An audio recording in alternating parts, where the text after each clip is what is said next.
Barcelona 4, Celta വിഗോ 2. ലാലിഗയിൽ ഈ ആഴ്ചത്തെ എല്ലാ കളികളും കഴിയുമ്പോൾ ബാർസയും റയലും തമ്മിലുള്ള പോയിന്റ് വ്യത്യാസം ജസ്റ്റ് 3 points ആണ്. സോ ആ 5 point ഗ്യാപ്പ് മാറി ഇപ്പം ഇന്നത്തെ കളി റയൽ ഡ്രോ ആയതും ബാർസ ജയിച്ചതും കൊണ്ട് ഇപ്പം 3 point ഗ്യാപ്പായി മാറിയിട്ടുണ്ട് കളി. പിന്നെ ഇന്നത്തെ എടുത്തു പറയേണ്ട പെർഫോമൻസ് ലെവൻഡോസ്കിയാണ്. പതിവ് പോലെ നമ്മുടെ ഡിഫൻസ് എല്ലാം അലങ്കോലമായി കളിച്ചിരുന്നു. ഫസ്റ്റ് ഹാഫിൽ ഒന്നും പറയാനില്ല, ഡിഫൻസ് വളരെ പോക്കായിരുന്നു. സെക്കൻഡ് ഹാഫിൽ വന്നപ്പോഴത്തേക്കും കുറച്ചും കൂടി ടീം ബെറ്ററായിട്ട് കളിച്ചു ഡിഫെൻസീവ്ലി. ഈ കളിയിലെ ഫസ്റ്റ് ഗോൾ വരുന്നത് ഈ ഫെർമീൻ്റെ ഒരു ഷോട്ടിൽ നിന്നാണ്. അത് മാർക്കസ് അലോൺസോൻ്റെ കയ്യിൽ ഹാൻഡ് ബോൾ ആയിട്ട് എൻ്റെ ലെവൻഡോസ്കിൻ്റെ ഒരു അടിപൊളി പെനാൾട്ടി ഫിനിഷ് ആയിരുന്നു. അത് ഗോളി ആ സൈഡിലേക്ക് ചാടിയെങ്കിലും പെനാൾട്ടി നല്ല രീതിക്ക് നല്ല പവറിലും പ്രസിഷനിലും അടിച്ചതുകൊണ്ട് കറക്റ്റായി കയറി. ഗോൾ അടിച്ച 1 minute ആകുമ്പോഴത്തേക്കും റാഷ്ഫോർഡിന് ഒരു ഓപ്പൺ ചാൻസ് കിട്ടിയായിരുന്നു. പക്ഷേ റാഷ്ഫോർഡിന് അത് കൺവേർട്ട് ചെയ്യാൻ പറ്റില്ല. ആ അറ്റാക്കിൻ്റെ കൗണ്ടറായിട്ട് ബാർസയ്ക്ക് ഒരു ഗോളും കിട്ടി. ഡിഫൻസ് ഒന്നും പറയാനില്ല, Balde of side position keep ചെയ്തില്ല, ആ ഓഫ് സൈഡിൻ്റെ ലൈന് കീപ്പ് ചെയ്തില്ല. അതുകൊണ്ട് അവർക്കൊരു ഈസി ഗോളായി.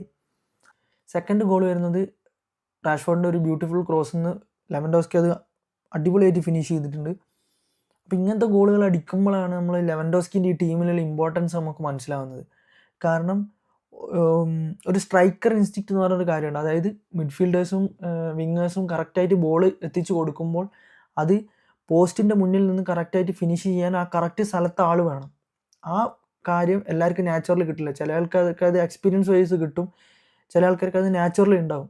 അത് ഗോൾ പോസ്റ്റിന് മുന്നിൽ ആ കറക്റ്റ് പൊസിഷൻ ഫിനിഷ് ചെയ്യാൻ പറ്റുന്ന ഒരു പൊസിഷനിൽ എത്തുക എന്നുള്ളത്, ബോൾ എത്തുന്ന സമയത്ത് അത് കറക്റ്റായിട്ടും അത് നാച്ചുറലി കിട്ടിയിട്ടുള്ളൊരു പ്ലെയറാണ് ലെവൻഡോസ്കി.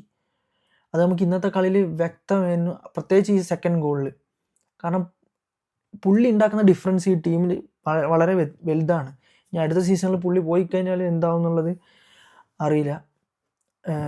അതുപോലെ തന്നെ ഈ ഗോൾ കഴിഞ്ഞ പാട് ഈ ബാർസ രണ്ടാമത്തെ ഗോൾ അടിച്ച് മിനിറ്റുകൾക്കകം സെൽറ്റ വിഗോ അടുത്ത ഗോൾ തിരിച്ചടിക്കുന്നുണ്ട്.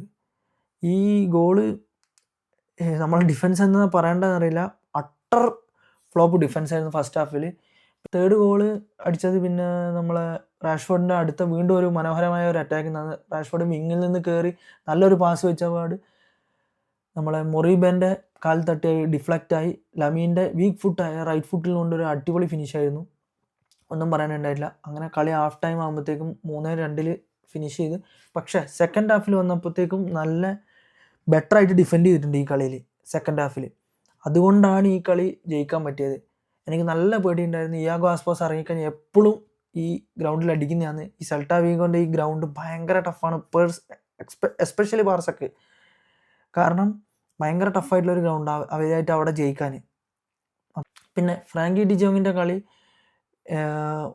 ഇന്ന് അടിപൊളിയായിരുന്നു. ഈ was on top of his game.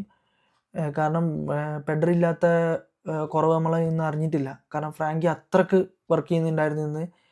പക്ഷേ കളി തീരുമ്പോഴത്തേക്ക് ഒരു സിമ്പിൾ ഫൗളിന് വീണ്ടും യെല്ലോ കാർഡ് കൊടുത്ത് 2 യെല്ലോ കിട്ടി. ഇപ്പം റെഡായി മാറി. ഇനി അടുത്ത കളിയിൽ ഉണ്ടാവില്ല. അടുത്ത കളിയാണെങ്കിൽ അത്ലറ്റിക് ക്ലബിൻ്റെ എതിരെയാണ്. അപ്പോൾ അതിൽ പെഡ്രി തിരിച്ചു വന്നാൽ ഭാഗ്യം എന്ന് പറയാം. മോസ്റ്റ്ലി പെഡ്രി വരും തോന്നുന്നു. ഇല്ലെങ്കിൽ പെഡ്രിയും ഡിജോങ്ങും ഇല്ലാണ്ട് മിഡ്ഫീൽഡ് ഇല്ലാണ്ട് നമ്മൾ കളിക്കേണ്ടി വരും. പിന്നെ 74th മിനിറ്റിൽ നമ്മളെ ലെവൻഡോസ്കിൻ്റെ ഒരു പട്ടക്കൻ ഹെഡറിൽ അടുത്ത ഗോളും കൂടി അടിച്ച് ലെവൻഡോസ്കി ഹാട്രിക് കംപ്ലീറ്റ് ആക്കിയിട്ടുണ്ട്. അപ്പോൾ പുള്ളീനെ ഇറക്കി കഴിഞ്ഞാൽ പുള്ളി അതിനുള്ള പെർഫോമൻസ് ബാർസലോണക്ക് തരും. അതാണ് പുള്ളീൻ്റെ എക്സ്പീരിയൻസും പുള്ളീൻ്റെ ക്രെഡിബിലിറ്റിയും. പുള്ളിക്ക് ഏൽപ്പിച്ച പണി വൃത്തിക്ക് ചെയ്യാനറിയാം. അപ്പോൾ ഇന്നത്തെ കളിയിൽ പുള്ളീൻ്റെ ടോപ്പ് നോച്ച് പെർഫോമൻസ് കൊണ്ട് നമ്മൾ കളി ജയിച്ചിട്ടുണ്ട്. ഇനി 3 point ലീഡ് റയലിനെ ആയിട്ടുള്ളൂ. അപ്പോൾ അടുത്ത ഒന്നെങ്കിൽ റയൽ ഏതെങ്കിലും ഒരു കളി തോക്കും, അല്ലെങ്കിൽ പോയിൻറ്റ്സ് സ്ലിപ്പ് ആവുകയാണെങ്കിൽ പോയിൻ്റ് ഗ്യാപ്പ് സിമ്പിളായിട്ട് ക്ലോസ് ചെയ്യാനേ ഉള്ളൂ. അപ്പോൾ let's hope it happen soon. And കളി അത്ലറ്റിക് ബിൽബാവിനായിട്ട്. അപ്പം അതിൻ്റെ മാച്ച് റിവ്യൂ ആയിട്ട് ഇനിയും കാണാം. ബൈ.